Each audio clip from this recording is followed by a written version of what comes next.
ये चली जाती है ना बार बार।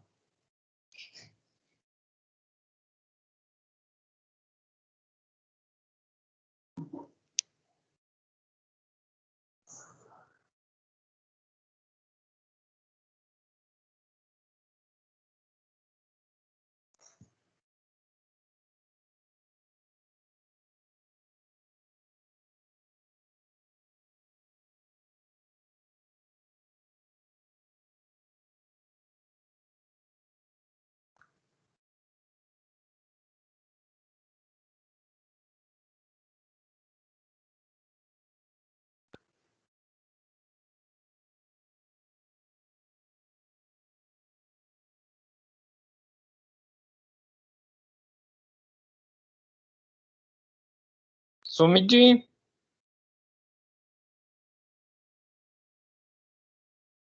सुमित जी,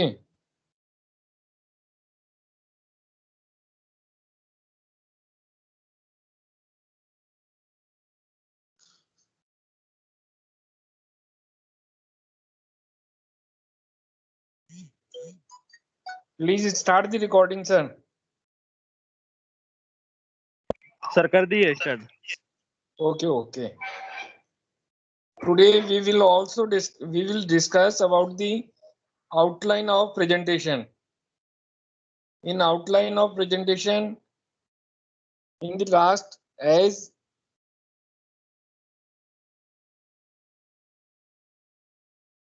जैसा कि बच्चों अपन ने लास्ट क्लास जो है उसमें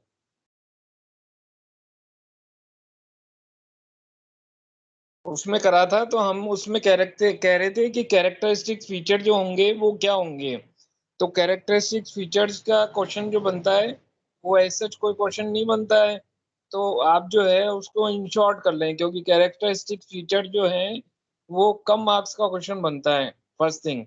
सेकंड थिंग जो है उसकी एप्लीकेशन है, तो एप्लीकेशन जो है there are two types of application, there are too many types of application of optical fiber in the field of communication, in the field of communication, transmission of image, and in medical and so many things. मैं वो आप लोगों को share कर दूंगा, एक बार आप पढ़िएगा, कोई प्रॉब्लम हो तो बताइएगा। Today we will discuss about the outline of presentation. कल अपना एक्स्ट्रा लेक्चर रहेगा, उसमें अपन जो है वो कल या परसों जब भी रहेगा मैं आपको मैसेज कर दूंगा, और उसके बाद उसमें जो है अपन इसके न्यूमेरिकल देखेंगे, और न्यूमेरिकल देखने के बाद जो है ये चैप्टर ओवर हो जाएगा। इसकी अगर कोई प्रॉब्लम्स आपको रहती हैं तो you can discuss on WhatsApp, और आइदर व्हाट्सएप और पर्सनल व्हाट्सएप चैटिंग और WhatsApp video, whatever it is. Today we will discuss about the outline of presentation which we have discussed till now.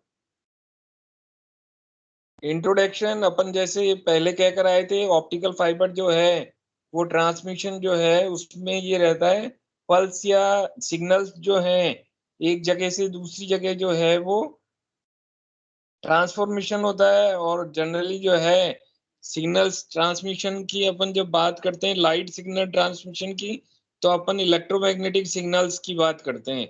और हमने कहा था इलेक्ट्रोमैग्नेटिक सिग्नल्स जो है वो कैरियर वेव्स के रूप में ट्रांसमिशन होती है, और कैरियर वेव के ट्रांसमिशन के कारण उसमें क्या रहेगा, इमेज जो है मॉड्यूलेट हो जाएगी, और मॉड्यूलेट होके इमेज जो है वो सॉरी कैरियर वेव के कैरियर वेव जब उसमें कैरियर वेव जब उसमें सुपर इम्पोज होती है किसी भी वेव में, तो वो मॉड्यूलेट हो जाती है और इंफॉर्मेशन जो है वो डिस्टेंस तक कैरी करती है।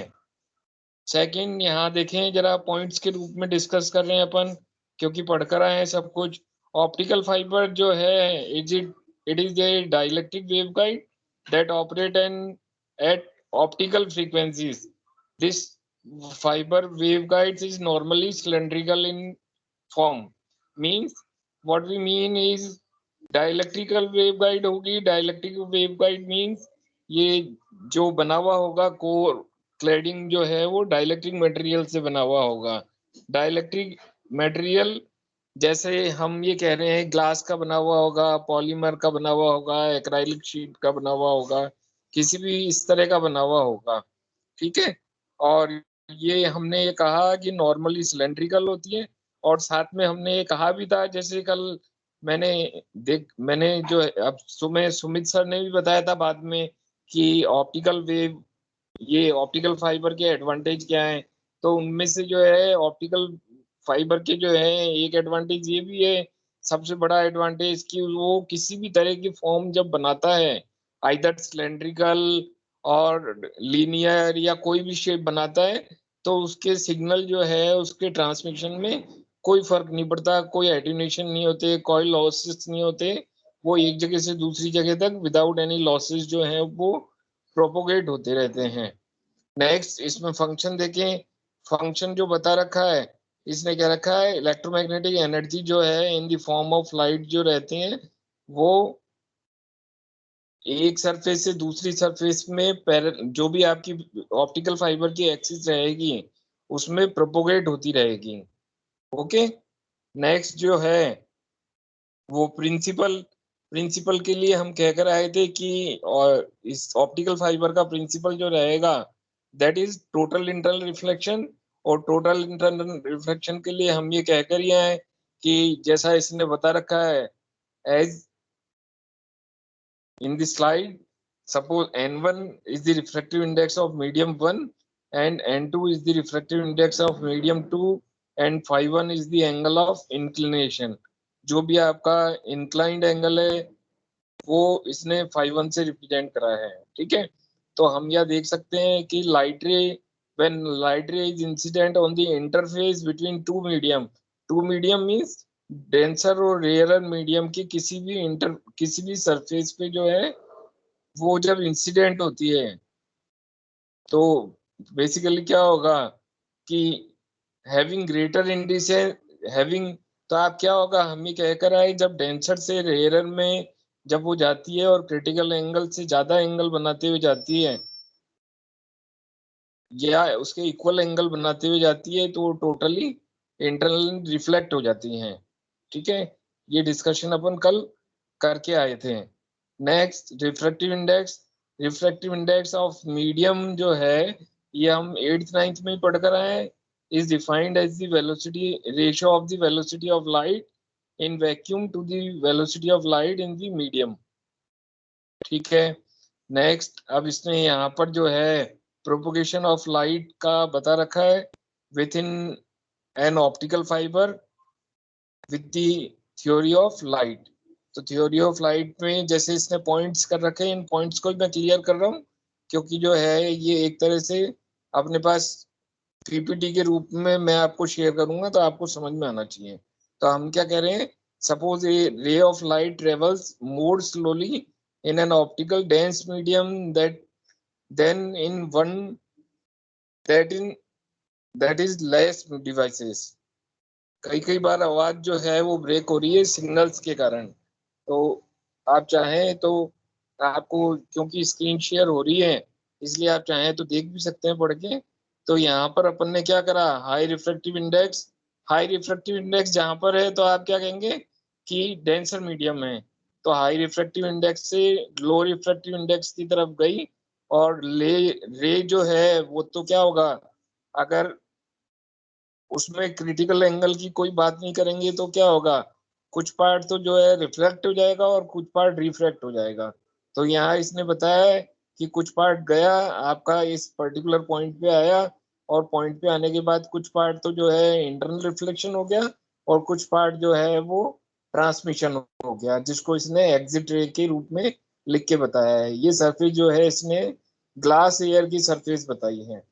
तो हम वैसे भी कहते हैं जब भी कोई रे किसी भी मीडियम पर इंसर्ट होती है, किसी भी मीडियम, जैसे यहाँ इसने ग्लास एयर से ग्लास पे इंसर्ट करी है, तो क्या होगा, उसके तीन तरह के पार्ट होंगे, transmit A plus R plus T.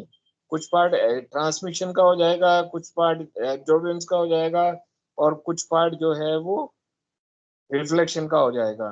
तो यहाँ हम क्या कहते हैं, क्योंकि ये रे जो है इस पर्टिकुलर जहाँ परपेंडिकुलर क्रॉस कर रहे हैं एक दूसरे को, ये इस पॉइंट पे जब आती है तो कुछ पार्ट ट्रांसमिट हो जाती है और कुछ पार्ट जो है रिफ्लेक्ट हो जाती है, और एब्जॉर्बेंस का जो पार्ट रहता है वो बहुत कम रहता है, बहुत कम परसेंटेज में रहता है, इसलिए हम उसका डिस्कशन नहीं करते हैं। और ग्लास के लिए वैसे भी सोलर एनर्जी का आप ग्लास का कर्व देखेंगे तो वो कर्व आपको बताता है कि ज्यादातर पार्ट जो है वो ट्रांसमिशन ही हो जाता है। यही कारण है कि अपन सोलर कुकर, सोलर कंसंट्रेटर या जो भी बनाते हैं, सोलर कुकिंग डिवाइसेस जितनी भी बनाते हैं, और या सोलर वाटर हीटिंग जितनी ये बनाते हैं, तो इनमें ग्लास को ही जो है अपन कलेक्टर के रूप में काम में लेते हैं। ठीक है, कलेक्टर मीन्स उसके ऊपर जो ग्लास लगता है उसके रूप में काम में लेते हैं, क्योंकि अधिकतर पार्ट जो है वो ट्रांसमिटो के अंदर चला जाता है, तो वो हीटिंग देने के काम में आता है। एब्जॉर्बेंस जो है, जब ग्राफ अपन ड्रॉ करते हैं, उसका ग्राफ ड्रॉ करेंगे तो हम देखेंगे कि एब्जॉर्बेंस नेग्लिजिबल आती है, 0.0 समथिंग में आती है। इन बिटवीन सोलर रे जो आती है वो कहाँ से कहाँ तक आती है अपने पास, 200 नैनोमीटर से लेके 2600 नैनोमीटर तक अपने को रिसीव होती है, जिसमें से 200 से 400 नैनोमीटर जो है वो तो अल्ट्रावायलेट होगी, और 400 से लेके 800 नैनोमीटर जो है वो विजिबल रे का पार्ट होगा। जनरली आप लोगों ने नैनोमीटर में न करके आप लोगों ने क्या कर रखा है, बुक टू बुक वेरी करता है, बाकी अपन ने क्या कर रखा है 4000 एंगस्ट्रॉम से लेके 8000 एंगस्ट्रॉम। कई बुक्स उसको इस तरह भी रिप्रेजेंट करके बताती है कि 4800 से वो सॉरी 3800 एंगस्ट्रॉम से लेके 7800 एंगस्ट्रॉम। क्योंकि एंगस्ट्रॉम में इसलिए इतना फर्क नहीं पड़ रहा है, बाकी हम नैनोमीटर में बात कर रहे हैं, तो 200 नैनोमीटर से सोलर रेडिएशन में जो रिसीव पार्ट होता है वो अल्ट्रावायलेट, विजिबल और इंफ्रारेड का पार्ट होता है। अल्ट्रावायलेट का जो पार्ट होता है वो 200 नैनोमीटर से 400 नैनोमीटर का होता है, और विजिबल का जो रहता है वो 400 से 800 नैनोमीटर का रहता है। इंफ्रारेड के जो पार्ट रहते हैं उसको अपन दो पार्ट में डिवाइड करते हैं, इंफ्रारेड और हाई इंफ्रारेड। इंफ्रारेड जो रेडिएशन रहते हैं वो 800 से 1100 या 1200 रहते हैं, और 1200 से 2600 रेडिएशन जो रहते हैं nanometre, that is high infrared. ठीक है, तो वो अपने को सोलर रेडिएशन से रिसीव होती है रे, और वो जो रे रिसीव होंगी हम उनको सोलर कुकिंग सिस्टम या सोलर थर्मल सिस्टम जितने भी हैं, सोलर वाटर हीटिंग सिस्टम और इन सब में काम में लेते हैं। ठीक है, तो ये इसने इलेक्ट्रोमैग्नेटिक रे ही होती है ये। हमने आपको कहा था कि ये GX, UV, IMR, gamma rays, X rays, ultraviolet, visible, infrared, microwave और रेडियो वेव, ये 7 तरह की इलेक्ट्रोमैग्नेटिक वेव्स जो है वो पाई जाती हैं या रिसीव हो, ये होती हैं, नेचर में एग्जिस्ट करती है, और इन्हीं के बारे में हम डिस्कस करते हैं। और कैरियर वेव भी जनरली हम इन्हीं को बताते हैं। अब ये कह रहा है कि मान लीजिए, क्योंकि N1 रिफ्रैक्टिव इंडेक्स में अगर φ1 एंगल से जो है अगर इंसर्ट होती है लाइट, तो as per the Snell law, जैसा कि हम कल डिस्कस करके आए थे, तो अगर N1 रिफ्रैक्टिव इंडेक्स वाले मीडियम में φ1 एंगल बनाती है, और वो ट्रांस ये रिफ्लेक्ट जो होती है वो टोटल इंटरनल रिफ्लेक्शन के कारण N2 रिफ्रैक्टिव इंडेक्स में ψ2 एंगल बनाते हुए होती है, तो आप उसको क्या कहेंगे, N1 sin ψ1 is equal to N2 sin ψ2। ये केस कब होगा, टोटल इंटरनल रिफ्लेक्शन में।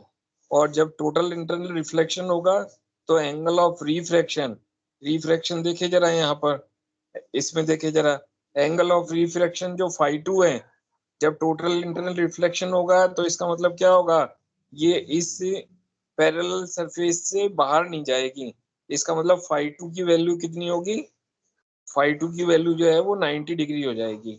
इसीलिए आप यहाँ देख सकते हैं कि इसने 5th पॉइंट में पहली लाइन जो लिखी है, ये कहा है कि when the angle of reflection is 90 degree, तो आप क्या कहेंगे कि रिफ्लेक्टेड रे जो रिफ्रैक्टेड रे जो है वो पैरेलल जाएगी सरफेस के, और इससे ज्यादा एंगल अगर बनाता है रिफ्रैक्शन अगर इसके बाद जो है angle of incidence critical angle से ज्यादा होता है तो लाइट जो है वो टोटली इंटरनली रिफ्लेक्ट हो जाएगी।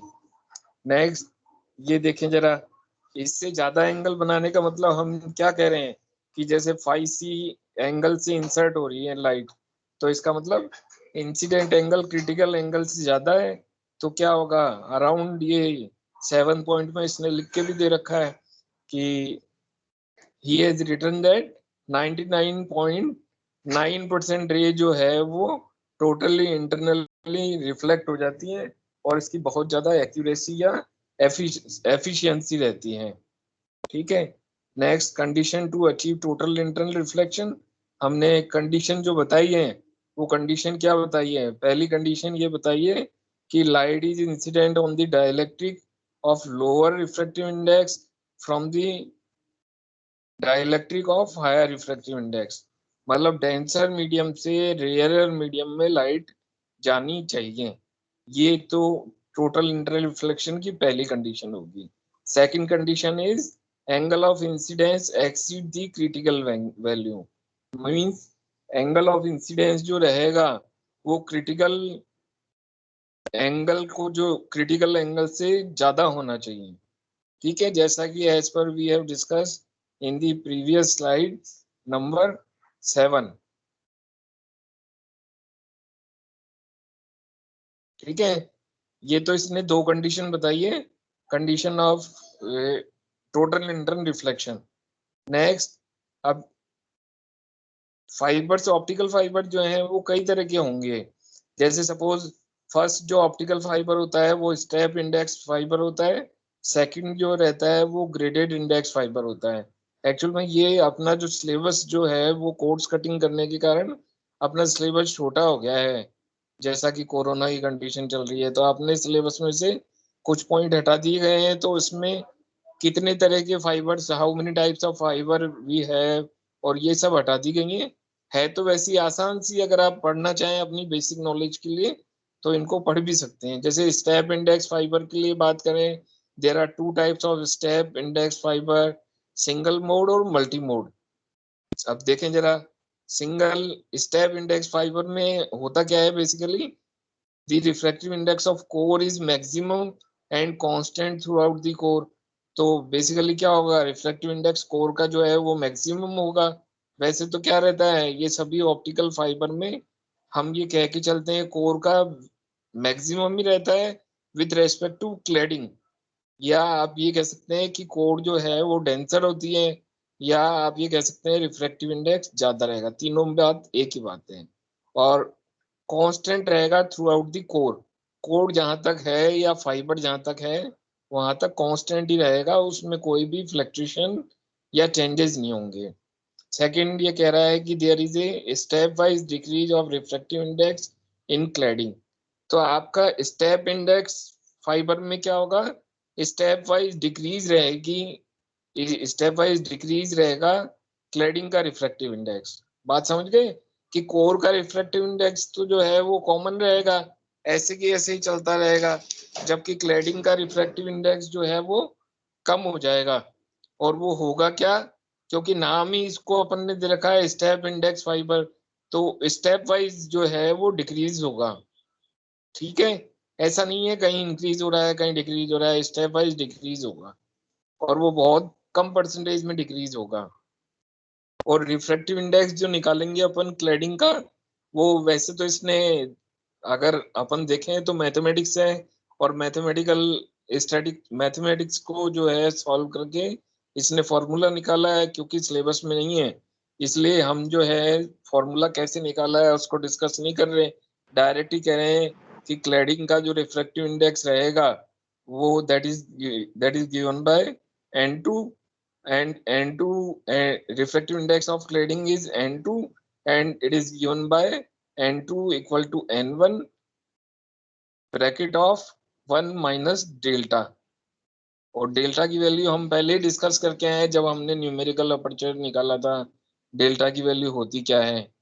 ठीक है, where in this formula n1 is the refractive index of core and del अच्छा देखिए जरा, इसमें इसने क्या करा है, क्योंकि बेसिकली होता क्या है, अलग अलग बुक में या अलग अलग प्रेजेंटेशन में हर जो सिंबॉलिक रिप्रेजेंटेशन है उसको जो है वो अलग अलग रखे जाते हैं। जैसे हमने इस पीपीटी में क्या करा है, वो बुक वाला प्रेजेंटेशन ने देखे, रिफ्रैक्टिव ये डेल्टा जो है, that is the refract that is the difference of refractive index in core and cladding. और क्योंकि कोर का रिफ्रैक्टिव इंडेक्स ज्यादा रहता है तो आप क्या कहेंगे, it is the delta is the refractive index difference between core and cladding. Core में से क्लैडिंग का माइनस कर देंगे, दैट इज डेल्टा। देखें जरा आप, step index multi mode fibre, अपन ने क्या कहा था यहाँ पर, there are two types of fibre, step index fibre, one is single mode and another is multi mode. अब हम सिंगल मोड करने की बात कर रहे हैं, multi mode fibre. Multi mode fibre में क्या रहेगा कि difference between refractive index of core and cladding is more. Core और क्लेडिंग का रिफ्रैक्टिव इंडेक्स रहेगा वो ज्यादा रहेगा विद रेस्पेक्ट टू परसेंटेज। ठीक है, क्योंकि वैसे अपन बात करेंगे तो बहुत कम होगा अगर अपन विदाउट परसेंटेज की बात करेंगे तो, लेकिन दोनों के बीच में परसेंटेज निकालेंगे आपस में वेरिएट करते हुए तो वो जो रहेगा वो ज्यादा रहेगा। ठीक है, नेक्स्ट इसने क्या रखा है, कोर हैज हायर डायमीटर। हाँ, एक ये चीज का अंतर है कि कोर का जो डायमीटर रहेगा विद रेस्पेक्ट टू, कोर का diameter with respect to previous fibres, यहाँ पर जो रहेगा प्रीवियस फाइबर या सिंगल मोड फाइबर जो रहेगा वो यहाँ पर ज्यादा रहेगा। इसने यहाँ फिगर भी दिखा रखा है, यहाँ कोर का डायमीटर दिखा रखा है, फिर क्लैडिंग का दिखा रखा है। और ये देखें जरा, इसने नीचे जो ग्राफ बना रखा है ना, रिफ्लेक्टिव इंडेक्स प्रोफाइल, तो इसमें क्या कर रखा है इसने, बीच में से सेंटर में से अगर अपन देखें ग्राफ तो आपको अच्छे तरह से आते हैं, तो कोर का रिफ्लेक्टिव इंडेक्स तो बना रखा है ज्यादा। अब क्लैडिंग का रिफ्लेक्टिव इंडेक्स प्रीवियस अपन जैसे करके आए सिंगल मोड में उसी तरह से कम होता रहेगा और स्टेप वाइज ही कम होगा। जैसे क्लैडिंग में हल्का सा कम हो गया यहाँ राइट हैंड साइड में एक्स एक्सिस में, या आर आर की तरफ चल रहे हैं तो, क्योंकि इसने आर से रिप्रेजेंट करा है तो यहाँ पर जो है रिफ्लेक्टिव इंडेक्स कम हो गया।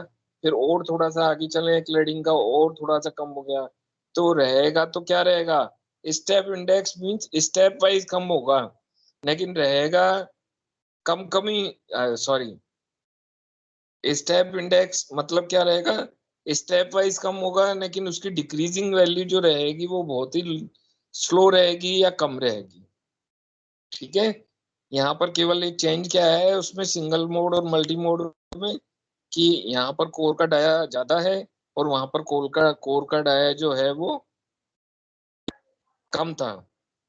कम था या जो भी वैल्यू थी उससे यहाँ पर जो है उससे कई ज्यादा परसेंटेज वैल्यू जो है वो इंक्रीज हो गई है। ठीक है, और ये जो स्टेप इंडेक्स जो काम में आता है शॉर्ट डिस्टेंस कम्युनिकेशन में काम में आता है, क्योंकि कोर का डाया कम है, क्लैडिंग का कोर का डाया, क्योंकि दोबारा सुने, कोर का डाया अगर ज्यादा होगा तो क्या होगा, रिफ्लेक्टिव इंडेक्स तो, रिफ्रैक्टिव इंडेक्स में तो चेंजेस है, रिफ्रैक्टिव इंडेक्स तो कोर का ही ज्यादा है क्लैडिंग का कम है, लेकिन होगा क्या कि इतने बड़े डायमीटर में से जब रेडियस वो सॉरी लाइट की रे जाएगी तो लाइट की रे जाते वक्त क्या होगा कि कुछ रे जो है वो एटेन्यूएशन भी होगा उनका, लॉसेस भी होंगे, क्योंकि जितना बड़ा डाया होगा उतने में से कोई रे जो है वो जाती है तो अपने सिग्नल्स का लॉसेस भी करती हैं। ये तो अपन ऑब्वियसली जानते हैं, ये तो जानते हैं। और आप क्या कह रहे हैं, ये कह रहा है कि एटेन्यूएशन जो होगा वो लार्ज होगा।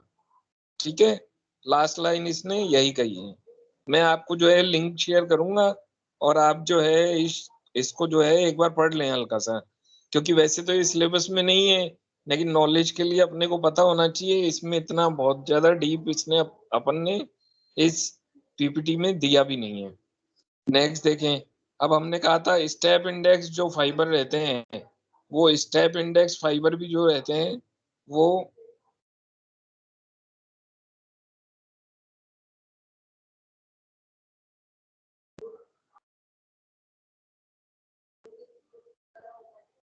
सिंगल मोड फाइबर को इसने वापस से डिफाइन करके दिया है। वहां तो वापस से क्या दिया है उसने, सिंगल मोड फाइबर में तो वहां पर उसने कॉमन कहा था, वैसे तो कॉमन जो कहा था वो यहाँ पर है। कॉमन में हमने क्या कहा कि सिंगल मोड में कोर जो रहता है वो छोटा रहता है, मतलब सिंगल मोड के लिए हमने क्या कहा, सॉरी दोबारा बोल रहे हैं, स्टेप इंडेक्स में क्या होगा, स्टेप इंडेक्स वाला जो सिंगल स्टेप इंडेक्स के लिए हमने कहा कोर का डायमीटर कम होगा, तो स्टेप इंडेक्स सिंगल मोड जो होगा उसमें डायमीटर कम ही रहेगा with respect to cladding. Comparative wave में अगर स्टडी करें तो आप देखें जरा, कंपेरेटिव वेव में मैं बोल रहा हूँ, पहले तो आप ले रहे हैं सिंगल मोड, फिर ले रहे हैं मल्टी मोड। सिंगल मोड में पहली बात, फर्स्ट पॉइंट अपन डिस्कस कर रहे हैं कोर का डाया, तो कोर का डाया सिंगल मोड में कम रहता है, और क्लेडिंग का डाया जो है डायामीटर जो रहता है कोर का वो ज्यादा रहता है। ये स्टडी जो हो रही है ज्यादा या कम की, वो कोर सिंगल मोड और मल्टी मोड का के रेस्पेक्ट में हो रही है। ज्यादा का मतलब ये नहीं है बहुत ज्यादा रहेगा, ज्यादा का मतलब ये है कि with respect to single mode core का डायमीटर मल्टी मोड में ज्यादा होता है। एक दूसरे के कंपैरिजन में ही बात कर रहे हैं, पहली बात। दूसरी बात जो रहती है वो रहती है कि कोर और क्लेडिंग का जो रिफ्रैक्टिव इंडेक्स रहता है सिंगल मोड में, वो डिफरेंस जो रहता है वो कम रहता है, जबकि कोर और क्लेडिंग का रिफ्रैक्टिव इंडेक्स जो उसका डिफरेंस, कोर और क्लेडिंग के रिफ्रैक्टिव इंडेक्स का डिफरेंस रहेगा मल्टी मोड में वो ज्यादा रहेगा। ठीक है। थर्ड कंपैरिजन अगर अपन बात करें तो ये कहेंगे कि सिंगल मोड जो है उसमें क्योंकि डायमीटर छोटा है इसलिए एटुलेशन जो रहेंगे, एटुलेशन या लॉसेस जो रहेंगे सिंगल मोड में वो कम रहेंगे और मल्टी मोड में ज्यादा रहेंगे। और बैंडविड्थ जो रहेगी सिंगल मोड में कम रहेगी और मल्टी मोड में जो है वो बैंडविड्थ भी ज्यादा रहेगी। ठीक है। और न्यूमेरिकल अपर्चर जो होगा वो न्यूमेरिकल अपर्चर में भी, न्यूमेरिकल अपर्चर सिंगल मोड में तो जो होगा वो कम रहेगा और मल्टी मोड में जो है वो ज्यादा रहेगा। न्यूमेरिकल अपर्चर को हम आगे डिफाइन करके दोबारा बताएंगे, फिजिकल सिग्निफिकेंस बताएंगे, लेकिन यहाँ तो हम क्या कह रहे हैं, एक तरह से रफ आइडिया से आपके मान के चलें कि कितने नंबर ऑफ सिग्नल्स जो हैं वो ऑप्टिकल फाइबर के थ्रू जो है वो पास आउट हो रहे हैं, दैट इज न्यूमेरिकल अपर्चर।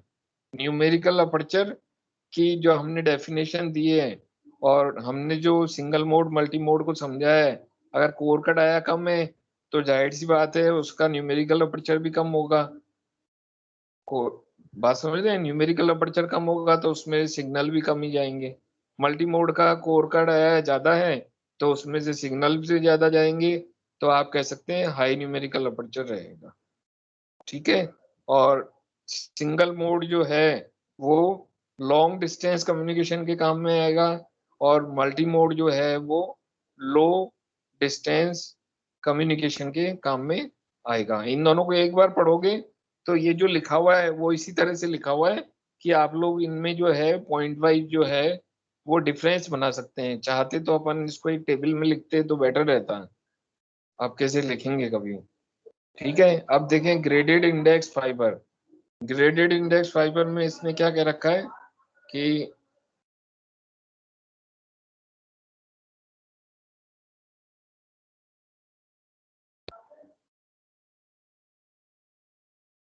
ठीक है, वेरी गुड। इसमें देखें ग्रेडेड इंडेक्स फाइबर में क्या कह रखा है इसने, अब रिफ्रैक्टिव इंडेक्स जो रहेगा कोर का वो पैराबोलिकली चेंज होता रहता है। पैराबोलिकली चेंज होगा तो आप क्या कहेंगे, पैराबोलिक चेंज होने का मतलब ये है कि कोर की जो एक्सिस रहेगी सेंटर एक्सिस उसमें तो मैक्सिमम रहेगा, और जो कोर की जो दूसरी एक्सिस रहेगी, हम पैराबोला जो बनाते हैं वैसे ही सेंटर पे तो मैक्सिमम रहेगा और दोनों तरफ जो रहेगा कैसे, देखो जरा ये ग्राफ बना के बता रखा है, तो सेंटर पे तो मैक्सिमम है। ठीक है। और सेंटर के दोनों ओर जो है वो मिनिमम है। ठीक है। सेकंड इसमें बात करें तो रिफ्रैक्टिव इंडेक्स जो रहेगा ग्रेडेड इंडेक्स फाइबर का वो आपको इस तरह से दे रखा है, जैसे मान लीजिए आर जो है रेडियल डिस्टेंस है फ्रॉम दी, ये फिगर में इसने दे रखा है, जो हमने बोला है वो इसने फिगर में दे रखा है। ठीक है, जर्नल ओवरव्यू जो है वो देखो इसने बताया, इंफॉर्मेशन जो है किसी भी प्राइमरी ऑब्जेक्ट में या ऑप्टिकल फाइबर कम्युनिकेशन सिस्टम में देखें तो क्या होता है, सिग्नल जो रहते हैं, कल सुमित सर ने भी तुम्हें जो है यही बात बताई थी, उन्होंने तो ओवरव्यू बताया था, लेकिन आप चाहें तो केवल एक चीज के लिए कह सकते हैं। तो आप क्या कह रहे हैं, वॉइस डेटा और वीडियो जो है वो यहाँ से निकल रहे हैं आपके इंफॉर्मेशन सेंटर से, और वो जा जा रहे हैं कहाँ से, इलेक्ट्रिकली ट्रांसमिट हो रहे हैं, सोर्स में जा रहे हैं, सोर्स में से जाने के बाद क्या हो रहा है, ऑप्टिकल फाइबर केबल में जा रहे हैं, और ट्रांसमिशन मीडियम में जाके फोटो डिटेक्टर में जाके इलेक्ट्रिकल स्टेज में जाके डेजिग्नेशन उसका रहेगा वहां तक पहुंच। ये प्राइमरी एलिमेंट्स हैं ऑप्टिकल फाइबर के, ये आपको बता रखे हैं। ये जो है वो आप इसको पढ़ोगे तो आप लोगों को अच्छे से समझ में आएगा। ठीक है, बेनिफिट जो है आपको ये बता रखा है इसमें, इसने बेनिफिट हम कह कर आए थे कि आपको बेनिफिट जो है वो शॉर्ट थ्री मार्क्स का क्वेश्चन बनता है, तो अपने को जो अपन कहकर पढ़कर आए, और जो ये बेनिफिट है इनको एक बार आप देख लें, कोई प्रॉब्लम है तो अपन डिस्कस कर लेंगे। जैसे आप क्या कहते हैं, हम क्या कह रहे थे, इलेक्ट्रिकल आइसोलेशन रहेगा ट्रांसमिशन मीडियम का, तो जो है लॉसेस जो रहेंगे वो कम रहेंगे, एटीन्यूएशन जो होगा कम रहेगा, साइज कम रहेगा, वेट कम रहेगा, सिग्नल सिक्योरिटी रहेगी। क्यों? क्योंकि ऑप्टिकल फाइबर का ऐसा नहीं है कि आपने कट लगाया और कट लगा के आपने जो है कनेक्शन ले लिया, इस तरह का सिस्टम नहीं है। आपकी जो है आपको एक जगह से दूसरी जगह तक जो है वो सिग्नल ट्रांसमिट होंगे, और उसमें कोई भी जो है वो लॉसेस नहीं होगा। तो पावर कंजम्पशन भी कम रहेगा और वाइड स्कोप रहेगा सिस्टम एक्सपेंशन का। एप्लीकेशन इसने बता रखी है, मैं आपको एक एप्लीकेशन जो है डिटेल में भेजूंगा, और उस दिन जब भेजूंगा कल ही भेजते हैं, और कल अपन डिस्कस भी कर लेंगे। ठीक है, कंक्लूजन आपको ये दे ही रखे हैं, ऑप्टिकल फाइबर के अपने को बहुत सारे बेनिफिट्स हैं, जैसे फ्रेजाइल है, फ्रेजाइल होने के साथ साथ क्या होता है, कपलिंग भी कर सकते हैं, कपलिंग होने के साथ साथ हम इसको कह कर आए, इसकी साइड शेप में अगर अपन चेंज करते हैं तो भी कोई फर्क नहीं पड़ता है। ठीक है, ये सारी चीजें जो अपन कह कर आए, that is the conclusion, these are the references which we used in the power point presentation. Thank you for listening. Sumit sir, Sumit sir, Sumit ji,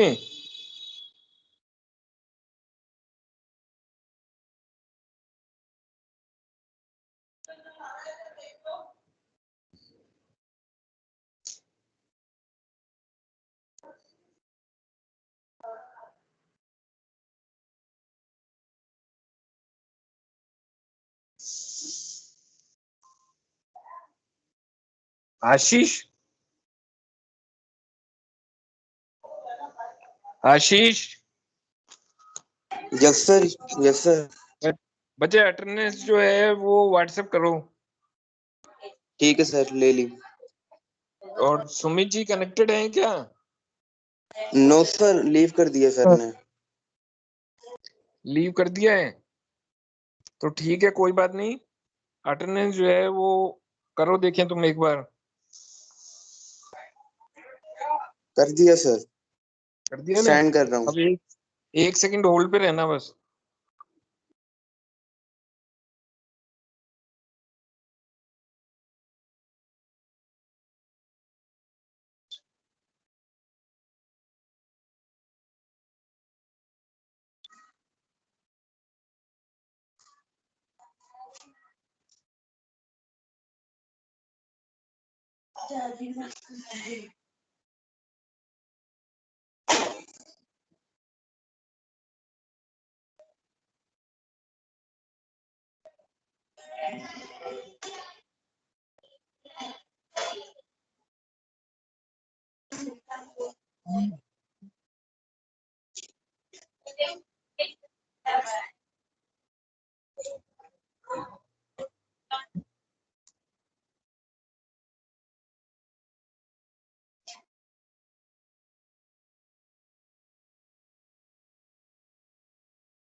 hello. Yes sir. हाँ बच्चों, ऐसा है, मीटिंग तो जो है वो मैं एंड कर रहा हूँ। आपका चैप्टर जो फर्स्ट चैप्टर है वो आपका खत्म हो गया है, पहली बात। ठीक है। अब आपके इस फर्स्ट चैप्टर के न्यूमेरिकल रहे, वो न्यूमेरिकल मैं आपको अभी भेजने की, वैसे तो जो मैंने भेजा है उसमें 2-3 न्यूमेरिकल तो हैं, और मैं प्रीवियस ईयर के न्यूमेरिकल जो होंगे वो आपको अभी तो कैसे भेज पाऊंगा। प्रीवियस, ये कौन है?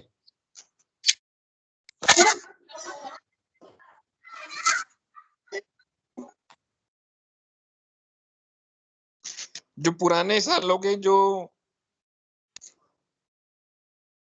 पेपर हैं, पुराने सालों के जो पिछले लास्ट ईयर्स के जो अपने पास वो हैं पेपर, वो आप लोगों को सुमित ने लिंक भेजा ही है, तो आप लोगों के पास लिंक के थ्रू पेपर तो हैं ही सारे, यस सर। है ना? तो उनके क्वेश्चन आंसर सॉल्व करिए, और आपके पास जो भी बुक है उनसे जो है वो देखिए, पहली बात। और दूसरी बात, अब जब अपनी कुछ ऐसा होगा कि खुलती है कुछ, या तो ऐसा होता है कि ये लॉकडाउन खुलता है, या फिर ऐसा होता है कि भाई मैं अपनी बुक्स के संपर्क में आ पाता हूँ, तो मैं आपको पुराने सालों के क्वेश्चन पेपर जो हैं, क्वेश्चन पेपर ने भेज के, क्वेश्चन पेपर तो इन्होंने भेज ही दिए, मैं अब आपको जो है पुराने न्यूमेरिकल्स भेजूंगा प्रीवियस ईयर के। यस ठीक सर। है। Okay sir. तो अभी जो न्यूमेरिकल आए वो तो आ गए। अब क्या है, न तो नेट पे न्यूमेरिकल उपलब्ध, न तो नेट पे होते हैं न्यूमेरिकल। अब कुछ पर्टिकुलर गिने चुने न्यूमेरिकल आते हैं हर चैप्टर में से, ऐसा नहीं है 10 न्यूमेरिकल आते हैं। जैसे इस चैप्टर में से केवल 3 तरह के न्यूमेरिकल बनते हैं, वो 3 तरह के भेजेंगे, तो एक तरह का न्यूमेरिकल आपको मैं भेज रहा हूँ। तो वो एक तरह का फर्स्ट टाइप का अगर मैं आपको न्यूमेरिकल भेज रहा हूँ, तो उसको घुमा घुमा के आपसे पूछा गया है बस। कभी यूनिट चेंज कर दी गई है, कभी आपसे 3 चीजें पूछवानी है, उनमें से सपोज आपको कोई न्यूमेरिकल में आपको 3 अननोन फैक्टर हैं, उनमें से 2 फैक्टर दे दिए, 1 फैक्टर पूछवा लिया। आपको तरीका देने का तरीका बदल जाता है, लेकिन न्यूमेरिकल वही आते हैं। ठीक है। और थोड़ा सा मैंने आपको कल भी कहा था, न्यूमेरिकल की वेटेज का ध्यान रखना, बिल्कुल ध्यान रखना। तो ये चैप्टर तो अपना खत्म हो चुका है, इसके केवल न्यूमेरिकल भेजने हैं, पहली बात। और दूसरी बात जो है वो आपको जो है कम्युनिकेशन, और मतलब इसके जो जितने भी यूज रहेंगे वो यूज भेजने हैं। ठीक है। एक मैं वीडियो भेजूंगा हिंदी में, प्योर हिंदी में। ठीक है। कोशिश करूंगा प्योर हिंदी में एक वीडियो भेज दूं, और अब टर्मिनोलॉजी तो इंग्लिश में ही होगी, लेकिन प्योर हिंदी में एक वीडियो भेज दूं, जिससे तुम्हें ये पक्का याद ही हो जाए ये चैप्टर। Yes sir. सर मैं पूछ रहा था कि इस चैप्टर से कोई असाइनमेंट वगैरह तो सर नहीं मिले हैं या फिर मिलेंगे सर? नहीं बच्चों, अपना तुम्हारा मैं असाइनमेंट देके तुम्हें कोई टाइम खराब नहीं कराना चाहता। मुझे असाइनमेंट देने होंगे तो मैं प्रीवियस ईयर के क्वेश्चन दूंगा। मैं ओके। ऐसे नहीं दूंगा कि ये 4 क्वेश्चन है, 4 क्वेश्चन कर लाओ। मैं इस तरह के असाइनमेंट नहीं दूंगा, और नहीं देना चाहता हूँ। मेरा जो मोटिव है वो नंबर, मार्क्स गेन करना है। और मार्क्स गेन करने के लिए प्रीवियस ईयर के जो क्वेश्चन आंसर हैं उसमें से मैं आपको दूंगा, कि आप जो है इनको करके लेकर आए, ताकि जो है वो आप लोग उसको करके लेकर आओगे ना, तो होगा क्या कि वो आपके प्रीवियस ईयर के क्वेश्चन आंसर जो हैं वो आपके हाथ से निकलेंगे, तो थोड़े से आपको रिवीजन में भी आएंगे। समझ रहे हैं आप बात? इसीलिए ओके मैं सर। आपको रेफरेंस बुक मैंने आपको शेयर नहीं करी।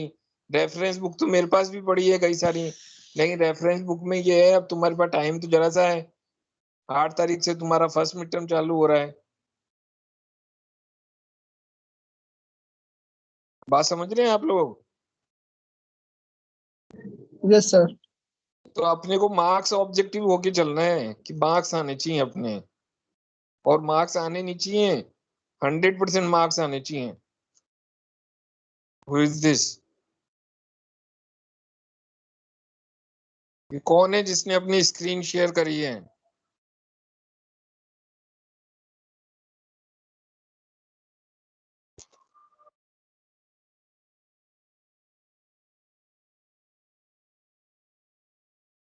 आयुष।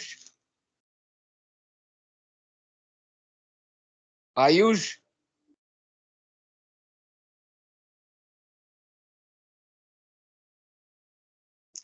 बच्चे बीच बीच में ये आवाज और स्क्रीन शेयर का सिस्टम बंद करें, नहीं तो क्लास जो है वो फेस टू फेस ही चलेगी अपनी। उसमें क्या है, तुम दिक्कत में आ जाओगे। ये आयुष ने देखो ये स्क्रीन शेयर कर रखी है। आयुष, से समथिंग। अच्छा, अफसान है ये। आयुष,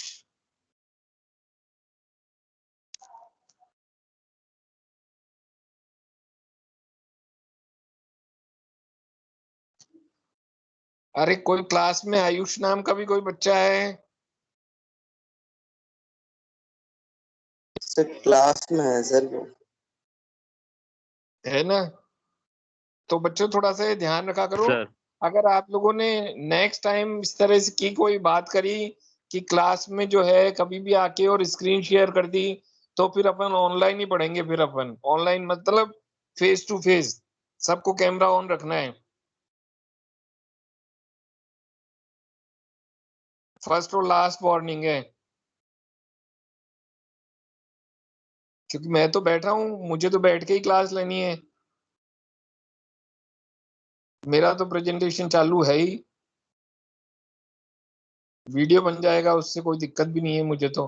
लेकिन अगर जिसका जो अपनी ये जो तुम लोगों को जो सुविधाएं मिल रखी है ना, वो सब खत्म हो जाएगी फिर। एडिशनल फैसिलिटी जो मिल रखी है ना, वो सब खत्म हो जाएगी। ठीक है, क्लास ऑफ कर रहा हूं मैं। अपन अगर अपने को कल या परसों मिलना पड़ेगा, मैं सप्ताह में 2 क्लास एक्स्ट्रा लेने की सोच रहा हूँ, ताकि एक बार कोर्स खत्म करा के मैं पुराने पेपर करवाऊँ आपको। ओके ठीक सर। है, ओके। तो सर इसके लिए Sure, बुक कौन सी रेफर करनी है? बुक तो जो है बच्चे, मैं आपको मटेरियल शेयर करता रहूंगा। ठीक है, मैं आप लोगों को देखो ओके अभी सर। कौन कौन से चैप्टर करा रहा हूँ। मैंने आपको 3rd यूनिट करा दी है, अब मैं आपको 2nd यूनिट कराने की सोच रहा हूँ। अगर 2nd यूनिट कराऊंगा तो 2nd यूनिट ऑलरेडी शेयर कर चुका हूँ मैं आपको। Okay sir. 3rd में सर 2nd एक अपने आप क्वेश्चन है। ही है? सर एक क्वेश्चन है। बताएं बताएं। मतलब सर एक दिन डाउट की क्लास ले लो ना, वहां पर मतलब डाउट डाउट क्लियर हो। बच्चे देखिए, ऐसे नहीं होता डाउट डाउट क्लियर हो। वो जो तुम्हारा डाउट होगा वो पूरी क्लास का डाउट होगा, ये कंपलसरी नहीं है। तो ओके सर। बाकी सबका टाइम खराब क्यों करवाना चाहते हो? मैं सर बूझ रहा हूँ, जैसे मतलब एक दिन जैसे मतलब डाउट डाउट की क्लास ले ले एक दिन, कोई जैसे बच्चे मैंने टॉपिक जो रहता। स्टार्टिंग में 5 मिनट पहले बोला है ना, वो ये कहा है कि अगर आपको कोई दिक्कत है तो आप मुझे बताएं।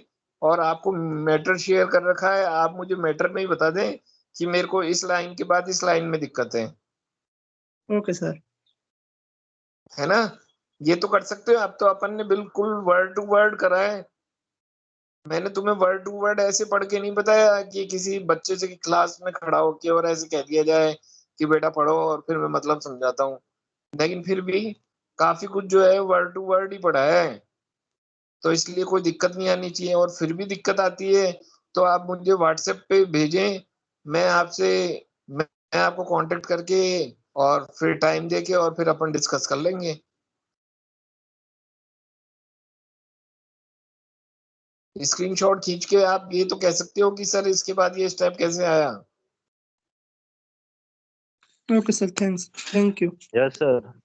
बात समझ रहे हो ना? अब आप एक बात बताओ, जैसे 72 स्टूडेंट हैं, अगर 72 स्टूडेंट 72 लाइन भी पूछते हैं, तो 72 में से अगर 60 भी लोग हैं ऐसे जो लाइन पूछते हैं सपोज, तो क्या होगा? क्लास चलेगी 1 वीक डाउट क्लास।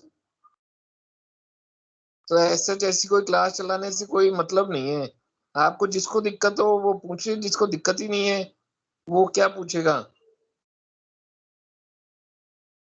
ठीक है, आपको दिक्कत है तो ओके, पर्सनल व्हाट्सएप पे आप कांटेक्ट करें। ठीक है सर। मीटिंग एंड कर रहे हैं अपन। Okay sir. ठीक है रॉबिन। ठीक है सर। ओके थैंक यू बेटा। Okay thank you sir. Okay thank you sir.